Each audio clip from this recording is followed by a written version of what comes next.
যদি সরকারি খালগুলো বেদখল করতে পারে, অর্থাৎ অবৈধভাবে যেই খালগুলো দখল করে রাখা হয়েছে সেই খালগুলো যদি এই এমপি সাহেবরা প্রশাসন দিয়ে দখল মুক্ত করতে পারে এবং সরকারি খাস জমি যেখানে যেখানে দখল করে রাখা হয়েছে সেগুলো যদি দখল মুক্ত করতে পারে, তাহলে আমি এই তিনজন এমপির পাশ হয়ে সালাম করবে এবং সেটা প্রকাশ্যে। সারা দেশে খাল খননের কর্মসূচি উদ্বোধন করেছেন প্রধানমন্ত্রী তারেক রহমান। আমি তাকে এবং বিএনপি সরকারকে ধন্যবাদ জানাচ্ছি এর জন্য।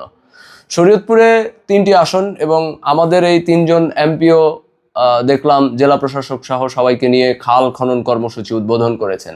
তাদেরকে ধন্যবাদ জানাই এবং একই সাথে বলতে চাই যে শরীয়তপুরে যতগুলো খাল বেদখল রয়েছে, যতগুলো সরকারি খাস জমি বেদখল রয়েছে, যতগুলো খাল দখল করে খালের যে পানি চলাচল অর্থাৎ পানির প্রবাহ বন্ধ করে রাখা হয়েছে, এগুলো আমাদের দীর্ঘদিনের দাবি ছিল এবং আমরা বিভিন্ন সময় এই কথাগুলো বলেছি। বিভিন্ন দাবি দেওয়া আমরা সরকারের বিভিন্ন স্তরে পৌঁছানোর চেষ্টা করেছি। তা কখনোই কোনো এই খাল যেই পুনরুদ্ধার এটির আমরা সুবাতাস পাইনি।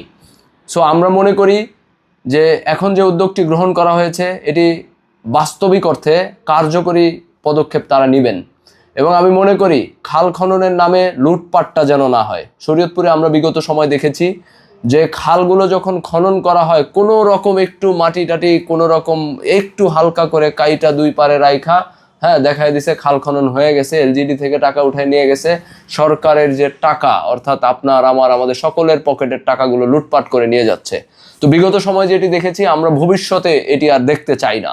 আমরা মনে করি এই 3জন এমপি কঠোর পদক্ষেপ নেবেন এই বিষয়ে এবং তারা আমার সাথে একমত হবেন। এবং আরও একটি গুরুত্বপূর্ণ চ্যালেঞ্জ হলো খুব স্বল্প সময় খুব দ্রুত যদি সরকারি খালগুলো বেদখল করতে পারে, অর্থাৎ অবৈধভাবে যেই খালগুলো দখল করে রাখা হয়েছে সেই খালগুলো যদি এই এমপি সাহেবরা প্রশাসন দিয়ে দখল মুক্ত করতে পারে এবং সরকারি খাস জমি যেখানে যেখানে দখল করে রাখা হয়েছে সেগুলো যদি দখল মুক্ত করতে পারে, তাহলে আমি এই 3জন এমপির পাশ হয়ে সালাম করবে এবং সেটা প্রকাশ্যে। এবং আমি মনে করি এটি খুব কার্যকরী পদক্ষেপ তারা নেবেন এই বিষয়ে। ঠিক আছে? তো আমরা যেটি বলতে চাই যে বিগত সময় আমরা যেভাবে ভয়েস রেইজ করেছিলাম ঠিক একইভাবে ভয়েস রেইজ করবো সামনের দিনগুলোতে।